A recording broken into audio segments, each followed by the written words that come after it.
रामचंद्र परिडा घर घाघरा घाघरा एटा केन्द्रापड़ा घाघरा एटा को नागवस्त्र मा आसिक एटी आपन एरिया रे सेवा जो करछन्ती सुनो चिकित्सा करछन्ती मु मेडिकल चिकित्सा करे आछन्ती हां एरिया को ये आय प्रथम आइछन आछन्ती प्रथम करी अच्छा आपन कोन आइतला ए डायबिटीज छाड़ी आ चाली पर नथले ना तापर मुंड फुंड बुलाउथला मा चिकित्सा पर केमति लागु के भल लागु चाली पर ठीक ठाक हां जोर कहि आपन केते लोक एटी पाखा पाखी आछन्ती आपन को एटी इसे सब लोग एटी आछन्ती 200 रुपए हां 200 200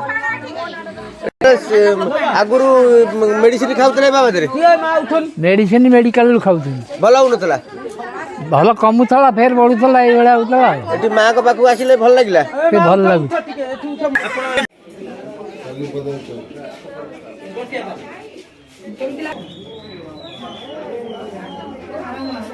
कोन माउस तो ना तारामणि पड़ा को गां तारामणि गांटा कोठी घाघरा ए घाघरा केन्द्रापड़ा अच्छा कोन हेतला कोन से अंटा से गोड़ दर्द बिंदुची अच्छा एबे मां को पाखु आसी की जो सेवा कले मां कोन हला भल लाग अंटा टी भल लागुची भल लाग संगे संगे ए मां को आपण गां को आछंती केन्द्रापड़ा आछंती बा हम आइछंती हम घाघरा गां को आछंती अच्छा से सेठी सेवा जो करछंती सेवा करछंती आपण केते दिन हेलाडी आपण से घंटा फंडा धटी 10 वर्ष खंड हेलानी ये कम नथला ना मां को चिकित्सा रे भल लागला टिके भल लागुची हम भल लागला संगे ए अंटा भल कते चली जाती नाल घर सब नष्ट हो गेला ना सबला सब नष्ट हो गेला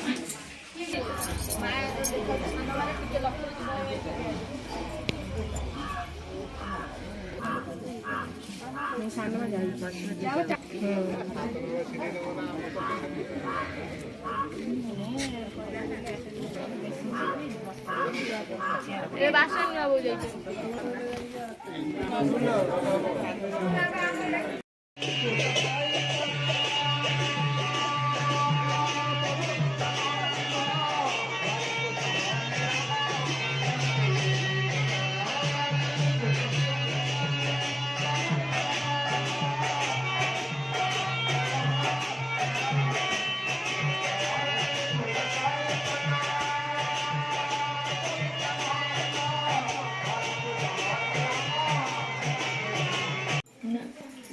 तोरे एपटे किसी काम नहीं तू सबटा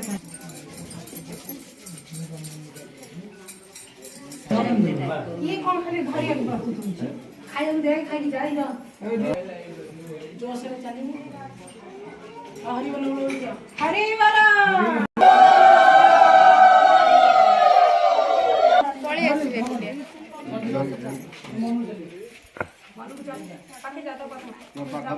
लक्ष्मी प्रिया परिडा घर कोठी घाघरा अच्छा कोन आपण हेतला असुविधा कोन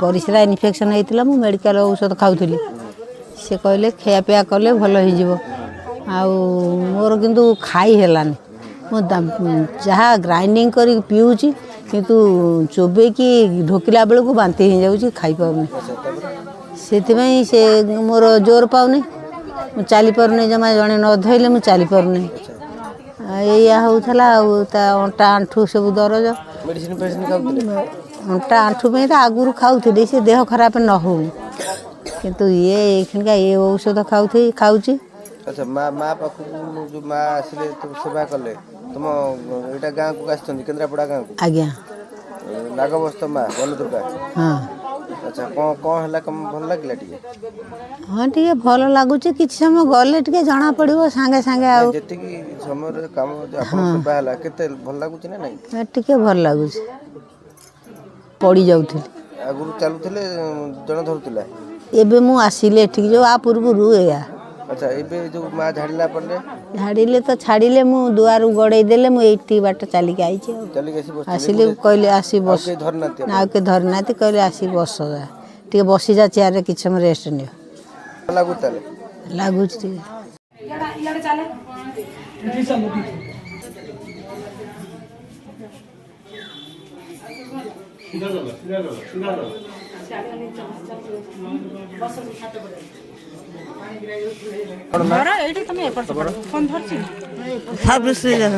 ଆଚ୍ଛା କ'ଣ ତମର ଚାଲି ପାରୁନଥିଲ? ଆଚ୍ଛା ମେଡ଼ିସିନ ଖାଉଥିଲା ଔଷଧ ଖାଉଥିଲା ଆଗରୁ କମୁନଥିଲା? ଆଚ୍ଛା ମାଆଙ୍କ ପାଖକୁ ଆସିଲ ମା କ'ଣ ଚିକିତ୍ସା କଲେ ଆପଣଙ୍କର? ସେବା କଲେ ସେବା କଲା ପରେ କ'ଣ ଚାଲିପାରୁଛନ୍ତି? ଆଗରୁ ଚାଲିପାରୁନଥିଲେ ଏବେ ମାଆଙ୍କର ଯେଉଁ ଚିକିତ୍ସା ପରେ ଚାଲୁଛନ୍ତି? ଭଲ ଲାଗୁଛି ତ? ଏଇ ବାସନ୍ତୀ ବିଶ୍ୱାଳ। ଆଚ୍ଛା କ'ଣ ଆପଣଙ୍କର ହେଇଥିଲା? ଏଇ ଆଣ୍ଠୁ ଗଣ୍ଠି ଦରଜ ଆଉ ବିନ୍ଧୁଛି ଆଉ ମା ଟିକେ ଘଷି ଦେବାରେ ଟିକେ ଭଲ ଲାଗିଲା ଆଉ। କେଉଁଠି ଘର? ଘର ଏଇ ଘାଗରା। ଆଚ୍ଛା ଘାଗରା। ସେ ମା କ'ଣ ଆପଣଙ୍କର କେନ୍ଦ୍ରାପଡ଼ା ଜିଲ୍ଲାକୁ ଆସିଛନ୍ତି? ହଁ ଏଇ କେନ୍ଦ୍ର ନା ଆଗରୁ କେବେ ମା ଆସିନଥିଲେ ତ। ପ୍ରଥମ କରି ଆସିଥିଲେ? ହଁ କେନ୍ଦ୍ରାପଡ଼ା ଆପଣଙ୍କର ଘାଗରା ଗାଁକୁ? ହଁ ହଁ ଆଚ୍ଛା ପ୍ରଥମ କରି ଆପଣଙ୍କର ଜାଣିଲେ ଜାଣିକି ଏଠିକି ମା ଯେଉଁ ଆଠଗୋଟି ଭିତରେ ମେଡ଼ିସିନ ଖାଉଥିଲେ ଔଷଧ କେତେ ମେଡ଼ିସିନ ଭୁବନେଶ୍ୱର ଆଇନୁ କମୁନଥିଲା? ନା ସେ କହିଲେ ଇଞ୍ଜେକ୍ସନ ଦିଅ ଇଞ୍ଜେକ୍ସନ ଆଉ ଇଞ୍ଜେକ୍ସନ ନେନି ନେଇ ହୋମିଓପାଥି ଖାଉଛି ଆଉ। ଏଠି ମାଆଙ୍କ ଚିକିତ୍ସା ପରେ ଭଲ ଲାଗୁଛି? ହଁ ଟିକେ ଭଲ ଲାଗୁଛି।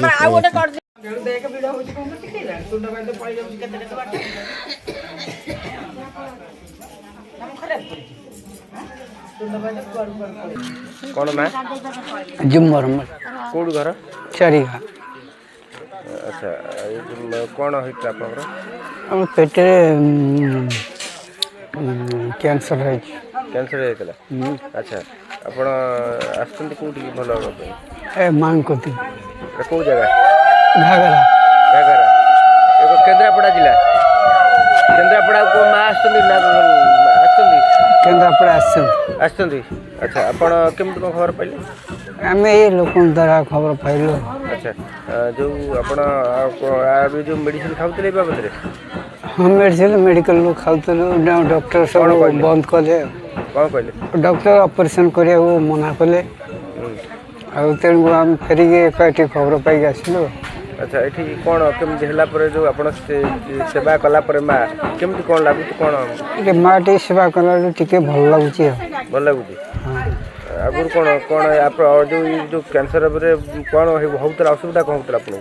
ପେଟଟା ମୋଟା ମୋଟା ହେଇକି ଗରମ ଗ୍ୟାସ୍ ପାଟି ବାଟେ ବାହାରୁଥିଲା, ହଜମ ହେଉନଥିଲା। ଆଚ୍ଛା ଦୁର୍ବଳତା ବଢ଼ୁଥିଲା। ଆଚ୍ଛା ଏବେ ଯେଉଁ ସେବା ପରେ କେମିତି କ'ଣ ଲାଗୁଛି? ସେବା ପରେ ଟିକେ ଭଲ ଲାଗୁଛି ମାଆଙ୍କ ପାଖରେ। ଆଉ ସେ ମୋଡ଼ାମୋଡ଼ି କିନ୍ତୁ ଜଣାପଡ଼ୁନି?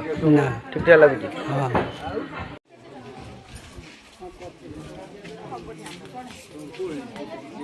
କ'ଣ ତମ ନାଁ? କେଶବ ଚନ୍ଦ୍ର ପରିଡ଼ା। କ'ଣ ହେଇଥିଲା ତୁମର?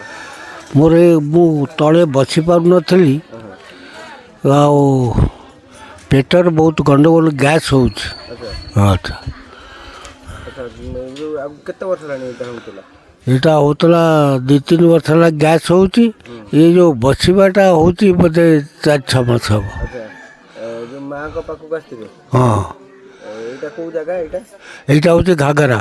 ଘାଗରା ଆପଣଙ୍କ ଘର ବି ଘାଗରା? ହଁ ମୋ ଘର ଘାଗରା। ଏଇଟା ଲୋଅର ଘାଗରା, ସେଇଟା ହେଉଛି ଅପର ଘାଗରା। ଆଚ୍ଛା ଆପଣଙ୍କ କେନ୍ଦ୍ରାପଡ଼ା ଜିଲ୍ଲା ଏଇଟା? ହଁ ନାଇଁ ଏଇଟା ହେଉଛି ହଁ କେନ୍ଦ୍ରାପଡ଼ା ଜିଲ୍ଲା। ହଁ କେନ୍ଦ୍ରାପଡ଼ା। ଆଚ୍ଛା ଏଇ ଯେଉଁ ମାଆ କ'ଣ ଆପଣଙ୍କ ଗାଁକୁ ଆସିଛନ୍ତି? ହଁ। ଆଚ୍ଛା କ'ଣ କେମିତି ଲାଗିଲା? ଆପଣ ସେବା ମା କରିସାରିଲେଣି? ହଁ ସେବା କରିସାରିଲେଣି। ଟିକେ ଭଲ ଲାଗୁଛି। ହେଲା ପରେ ହେଉଛି ଯୋଉଟା ଅସୁବିଧା ହେଉଥିଲା ସବୁ ସୁବିଧା ଲାଗିଲା ଟିକେ? ହଁ ଟିକେ ଭଲ ଲାଗୁଛି। ଭଲ ଲାଗୁଛି? ଭଲ ହେଇଯିବ ବୋଲି ଜଣାପଡ଼ୁଛି? ନିଶ୍ଚୟ ଭଲ ହେଇଯିବ। କାହିଁ ଭଲ ରହିବ? ବିଶ୍ୱାସ ଅଛି? ଆଚ୍ଛା ଆପଣଙ୍କ ଗାଁରେ କେତେ ଲୋକ ଏଠି ଆସିଛନ୍ତି ମା ପାଖକୁ ଯାଇଛନ୍ତି?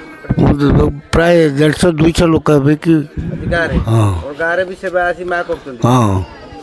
ଆଚ୍ଛା ତ ଭଲ ହେଲେଣି କିଛି ଲୋକ ଆଜିରୁ? ହଁ ଭଲ ହେଲେଣି। ଆପଣ ବି ମଧ୍ୟ ଭଲ ହେଲେ? ହଁ। କ'ଣ କହିବେ ଏମିତି ଯେଉଁ ମାଆଙ୍କର ସେବା ଚାଲିଛି? ମାଆଙ୍କର ସେବାରେ ନିଶ୍ଚୟ ଭଲ ହେବେ ଲୋକ, ମୋର ପୂर्ण ବିଶ୍ୱାସ ଅଛି। ଆଚ୍ଛା ଯେଉଁ ଆପଣଙ୍କର ମେଡ଼ିସିନ ଫେଡ଼ିସିନ ଯିଏ ଖାଉଛନ୍ତି, ଯିଏ ରୋଗୀ ଯାଇପାରୁନାହାନ୍ତି, ସବୁ ଆସିକି ମାଆଙ୍କ ପାଖରେ ଚିକିତ୍ସା ହେଉଛନ୍ତି, କ'ଣ କହିବେ ତାଙ୍କୁ? ସେସବୁ ତ କିଛି କହିନାହାନ୍ତି, ତେବେ ନିଶ୍ଚୟ ଭଲ ହେବେ ବୋଲି ଆଶା ଯାହାକୁ ପଚାରୁଛି କହୁଛନ୍ତି ତ ଭଲ ଲାଗୁଛି। ଯେତିକି ଲୋକ ଗଲେଣି କେତେ ଲୋକ ପାଖାପାଖି ଗଲେଣି? ହଁ ପ୍ରାୟ 50 ଖଣ୍ଡ ଲୋକ ଗଲେଣି। ଭଲ ହେଇକି ହଁ ଆପଣ ମଧ୍ୟ ଭଲ ହେଇଗଲେ। ହଁ। ନାରାୟଣ ଚନ୍ଦ୍ର ପରିଡ଼ା କୋଉଠୁ ଆସିଛନ୍ତି? ଏଇ ଗାଁ ଘାଗରା ଆମ ଘର। ଆଚ୍ଛା ଆପଣଙ୍କର କ'ଣ ଅସୁବିଧା ହେଇଥିଲା? ମୋର ଟିକେ ନି ପ୍ରୋବ୍ଲେମ୍ ଅଛି। ସେଠୁ କ'ଣ ମେଡ଼ିସିନ ଫେଡ଼ିସିନ ଖାଉଥିଲେ? ମେଡ଼ିସିନ ରେଗୁଲାର ୟୁଜ୍ ହେଉଛି। ଆଜିକି 25-30 ବର୍ଷ ପ୍ରୋବ୍ଲେମ୍ ଇଏ। ଆଚ୍ଛା ତେଣୁ ମେଡ଼ିସିନ ଖାଉଛି। ମେଡ଼ିସିନ ଦ୍ୱାରା ବି କିଛି କମୁନି, ଖାଲି ଜଷ୍ଟ ଟେମ୍ପୋରାରୀ ରିଲିଫ୍ ହେଉଛି ଆଉ। ତେଣୁ ବର୍ତ୍ତମାନ ତ ଯେତେ ଗୁଡ଼ିଏ ସାଇନ୍ସ ଡେଭଲପ୍ କଲେ ମଧ୍ୟ ବର୍ତ୍ତମାନ ବୈଜ୍ଞାନିକ ମାନେ ଗୋଟେ ଫୁଲ ବି ଫଳ ମାନେ ଇଏ କରିପାରୁନାହାନ୍ତି, ଫୁଟେଇ ପାରୁନାହାନ୍ତି। ତେଣୁ ସବୁବେଳେ ସମସ୍ତେ ଈଶ୍ୱର ବିଶ୍ୱାସୀ। ତେଣୁ ଆମେ ଈଶ୍ୱରକୁ ବିଶ୍ୱାସ କରି ଏଠି ଆସିକି ଟ୍ରିଟମେଣ୍ଟ ହେବାକୁ ଆସିଛୁ ଆଉ। ଭଲ ଲାଗୁଛି ଆଉ। କୋଉ ଜାଗାକୁ ଆସିଛନ୍ତି? ଏ ଆମ ଘାଗରା ଏଇ ଗାଁ ତ ଆଉ। ସେ ସେ ମା' ହେଉଛନ୍ତି ଆମର ନିମପୁରର ନାଗବସ୍ତିର ମା' ଆସୁଛନ୍ତି। ସେ କେନ୍ଦ୍ରାପଡ଼ାକୁ ଆସିଛନ୍ତି? ହଁ ହଁ କେନ୍ଦ୍ରାପଡ଼ା ପୁରୀ ନିମାପଡ଼ା ଯୋଉ ମା ପୁରୀ ନିମାପଡ଼ା ପିପିଲି। ବନଦୁର୍ଗା ଆଜ୍ଞା ଆଜ୍ଞା ସେ ଆପଣଙ୍କ ଗାଁକୁ ଆସିଛନ୍ତି ଆଜ୍ଞା ପ୍ରଥମ କରି? ଆଜ୍ଞା। ଆଚ୍ଛା କ'ଣ ଆପଣ କେତେ ରୋଗୀ ପାଖାପାଖି ଭଲ ହେଲେଣି ଏଠି? ନାହିଁ ଏଠି ଅଛି ସକାଳୁ ସେ ଲମ୍ବା ଲାଇନ୍ ଲାଗିଛି। ବହୁତ ଗୁଡ଼ିଏ ରୋଗୀ ଆମ ଗାଁରେ ତ ଅନେକ ପାରାଲିସିସ୍ ରୋଗୀ, ବ୍ରେନ୍ ଷ୍ଟ୍ରୋକ୍ ରୋଗୀ, ଆଉ ହାର୍ଟ ଷ୍ଟ୍ରୋକ୍ ରୋଗୀ, କିଡ଼ନୀ ଫେଲ୍ ରୋଗୀ, ବହୁତ ରୋଗୀ ଅଛନ୍ତି। ସେ ଦେଖିଲେ ସେମାନଙ୍କୁ ତ ଦୁଃଖ କାନ୍ଦ ଲାଗୁଛି ସେମାନଙ୍କ ଅବସ୍ଥା ଯାହା ହେଇଛି ସବୁ। ତେଣୁ ତା ଭିତରେ ସେମାନେ ଗୋଟେ ଆଶାର ଝଲକ ଭଳିଆ ମା' ଆସିକି ପହଞ୍ଚୁଛନ୍ତି। ସେମାନଙ୍କୁ ସମସ୍ତଙ୍କୁ ଆଶୀର୍ବାଦ କରି ଟିକେ ଭଲ କରିଦେବେ, ବହୁତ ମାଆଙ୍କର ମଙ୍ଗଳ ହେବ। ଆଉ ମାଆଙ୍କ କୃପାରୁ ଗ୍ରାମବାସୀମାନେ ବହୁତ ମଙ୍ଗଳ ରହିବେ। ହଁ ଆମେ ଏଇ ଯେଉଁ ମାଆଙ୍କ ବିଷୟରେ ଆମେ ସନ୍ଧାନ ପ୍ଲସ୍ ଚ୍ୟାନେଲ୍ ଜରିଆରେ ଜାଣିବାକୁ ପାଇଥିଲୁ। ଜାଣିବା ପରେ ମାଆଙ୍କ ପାଖରେ ସମସ୍ତେ ଆସିକି ଯେଉଁମାନେ ଗରିବ ଗୁରୁବା ରୋଗୀ ବହୁତ ଦିନର ରୋଗରେ ପୀଡ଼ିତ ଅଛନ୍ତି ସମସ୍ତେ ଆସିକି ପହଞ୍ଚିକି ମାଆଙ୍କ ଆଶୀର୍ବାଦ ନେଇ କେମିତି କ'ଣ ଭଲ ହେବେ ଅଛନ୍ତି। କିଛି ଲୋକ ଭଲ ହେଇକି ମୋତେ ଗଲେଣି, ଆଉ କିଛି ଲୋକ ଅପେକ୍ଷା କରିଛନ୍ତି। ସେମାନେ ନିଶ୍ଚିତ ମାଆଙ୍କ ଆଶୀର୍ବାଦ ସମସ୍ତେ ଭଲ ହେବେ। ତେଣୁ ସନ୍ଧାନ ପ୍ଲସ୍ ଚ୍ୟାନେଲ୍କୁ ଆମେ ଧନ୍ୟବାଦ ଦେଉଛୁ ଯେ ସେ ଏଭଳି ଏକ ନିଆରା କାର୍ଯ୍ୟକ୍ରମ କରି ରୋଗୀମାନଙ୍କର ମଙ୍ଗଳ କରୁଛନ୍ତି। ସେପାଇଁ ତାଙ୍କୁ ଅନେକ ଅନେକ ଧନ୍ୟବାଦ। ଆଚ୍ଛା ଆପଣଙ୍କର ଯାହା ସମସ୍ୟା ଥିଲା ମା ସ୍ପର୍ଶ ପରେ ଭଲ ଲାଗୁଛି? ଭଲ ତ ଲାଗୁଛି, କିନ୍ତୁ ତାପରେ କ'ଣ ହେବ ମୁଁ ଜାଣିନି, କିନ୍ତୁ ଭଲ ଲାଗୁଛି ବର୍ତ୍ତମାନ ସୁଦ୍ଧା ଠିକ୍ ଅଛି। ହଁ କ'ଣ କହିବେ ଆପଣଙ୍କର ଏବେକା ଯୁବପିଢ଼ି ମାନେ ଯେଉଁ ବିଜ୍ଞାନକୁ ମାନୁଛନ୍ତି ସତ, କିନ୍ତୁ ମେଡ଼ିକାଲ ଶେଷରେ ସମସ୍ତେ ଈଶ୍ୱରଙ୍କ ପାଖରେ ମୁଣ୍ଡ ନତା କରୁଛନ୍ତି। ହଁ ସେଇ କଥା କ'ଣ କହିବେ ଆପଣ ଯେ ମେଡ଼ିକାଲ ଟ୍ରିଟମେଣ୍ଟ ହେବା ସହିତ ସତ୍ୟ ମଧ୍ୟ ସମସ୍ତେ ସମ୍ପୂର୍ଣ୍ଣ ମାନେ ରୋଗମୁକ୍ତ ହେଇପାରୁନାହାନ୍ତି। ରୋଗ ସମ୍ପୂର୍ଣ୍ଣ ଯାଉନାହିଁ ନା। ତେଣୁ ସମସ୍ତେ କିଛି ନା କିଛି ପରିମାଣରେ ଈଶ୍ୱରଙ୍କୁ ଅଜାଣତରେ ମଧ୍ୟ ଆଖିରୁ ଲୁହ ଗଡ଼ି ଯାଉଛି, ଈଶ୍ୱରଙ୍କୁ ହାତ ନମସ୍କାର କରୁଛନ୍ତି, ପ୍ରଭୁ କି ମା' ମୋତେ ରକ୍ଷା କର। ତେଣୁ ସେଇଭଳି ଭାବରେ ଗୋଟେ ମାଆଙ୍କ ଶରଣାପନ୍ନ ହୋଇ ସମସ୍ତେ ଚାହୁଁଛନ୍ତି କେମିତି ଭଲ ହେବୁ, ଆମେ ଭଲ ହେଇକି ଆମେ କେମିତି ସୁସ୍ଥ ଜୀବନଯାପନ କରିବୁ। ତ କହିବା କଥା ଯେହେତୁ ମେଡ଼ିକାଲ ମାନେ ଟ୍ରିଟମେଣ୍ଟ ହେଲେ ସତ୍ୟ ମାଆଙ୍କ ପାଖକୁ ଆସିବାକୁ ପଡ଼ୁଛି, କାରଣ ରୋଗକୁ ସମ୍ପୂର୍ଣ୍ଣ ନିୟନ୍ତ୍ରଣ କରିପାରୁନାହିଁ ଲୋକ। ଭଗବାନଙ୍କ ଉପରେ ଭରସା କରିକି ଲୋକମାନେ ସବୁ ଅଛନ୍ତି। ସେ ଚାହିଁଲେ ବି ହେଇଯିବ। ହେଇଯିବ।